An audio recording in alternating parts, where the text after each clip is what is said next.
ప్రకాశం బరాజ్కి 11,40,000 క్యూసెక్ల వరద పోటెత్తుతోంది. దీంతో వరద ఉధృతికి బోట్లు కొట్టుకొచ్చాయి. ఒక బోటు బరాజ్కి బలంగా తగలడంతో బీమ్ దెబ్బతింది. అంతేకాదు గేట్ లిఫ్టింగ్ వాల్ కూడా పగుళ్లు ఏర్పడ్డట్టుగా తెలుస్తుంది. దీంతో అధికారులు టెన్షన్ పడుతూ ఉన్నారు.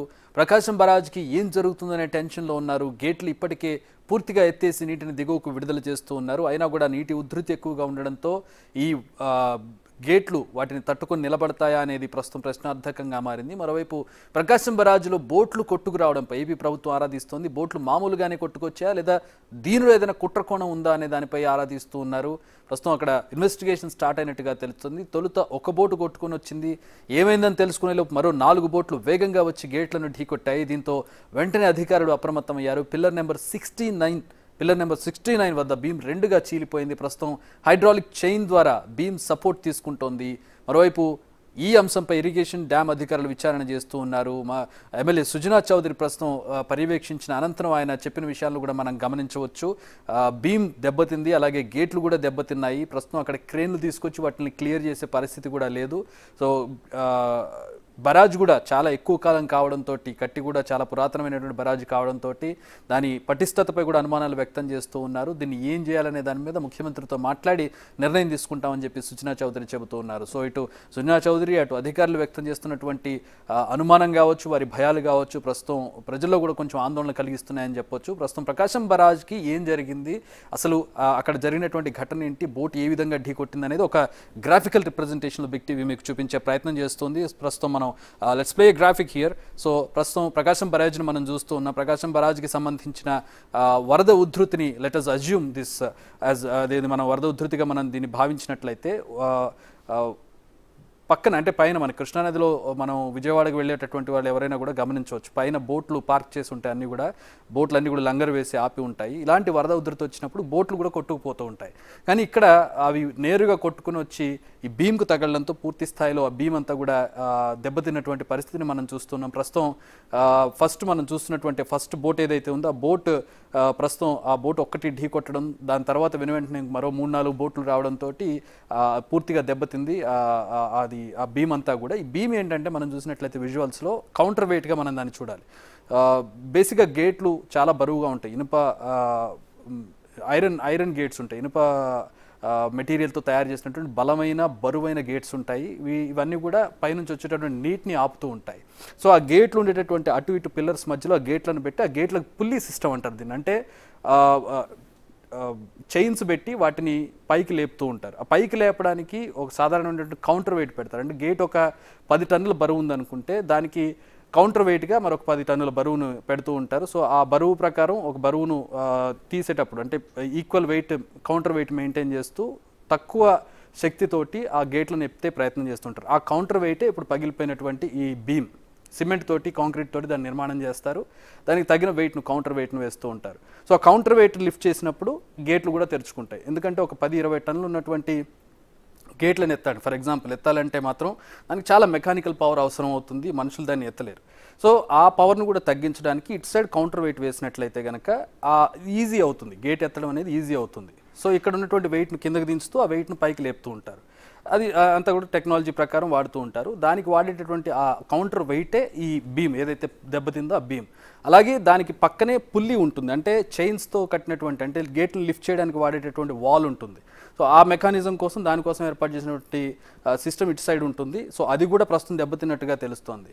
సో ఈ కౌంటర్ వెయిట్ దెబ్బతిన్నట్టు గేటు ఏ స్థాయిలో ఉంటుంది, గేటు ఏ స్థాయిలో పటిష్టంగా ఉంటుందనేది ప్రస్తుతం మనకి అక్కడ అర్థం కానటువంటి పరిస్థితి. అక్కడికి వెళ్ళి తెలుసుకునే ప్రయత్నం కూడా చేస్తూ ఉన్నారు, కానీ అక్కడ లోపలికి వెళ్ళే పరిస్థితి లేదు. దాన్ని పోనీ క్లియర్ చేద్దాము అంటే అది మధ్యలో ఉంది.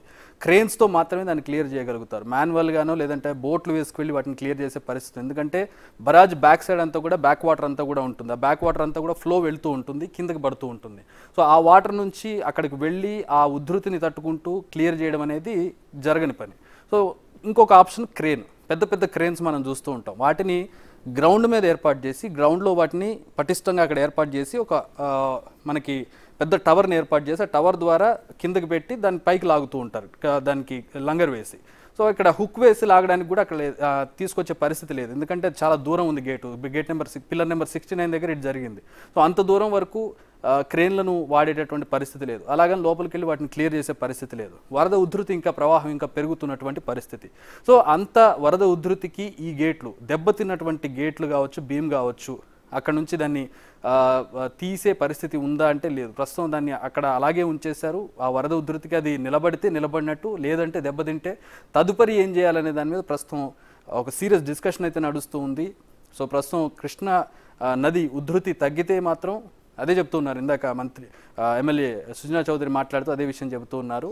ఆ వాతావరణం అనుకూలించి వరద ఉధృతి తగ్గితే దీన్ని ఏమైనా చేయొచ్చు, కానీ వరద ఉధృతి ఇంకా పెరిగితే మాత్రం ఏం జరుగుతుంది అనేది మనం ఇప్పుడే చెప్పలేనటువంటి పరిస్థితి ఉంది. ఇంజనీర్లు కూడా అదే చెబుతున్నారని చెప్పి సుజనా చౌదరి చెబుతున్నారు. ఈ విషయం మీద ముఖ్యమంత్రితో మాట్లాడి ఏం చేయాలనే దాని మీద నిర్ణయం తీసుకోవాలని చెబుతున్నారు. ఒక రకంగా ఆందోళనకర విషయమనే చెప్పొచ్చు.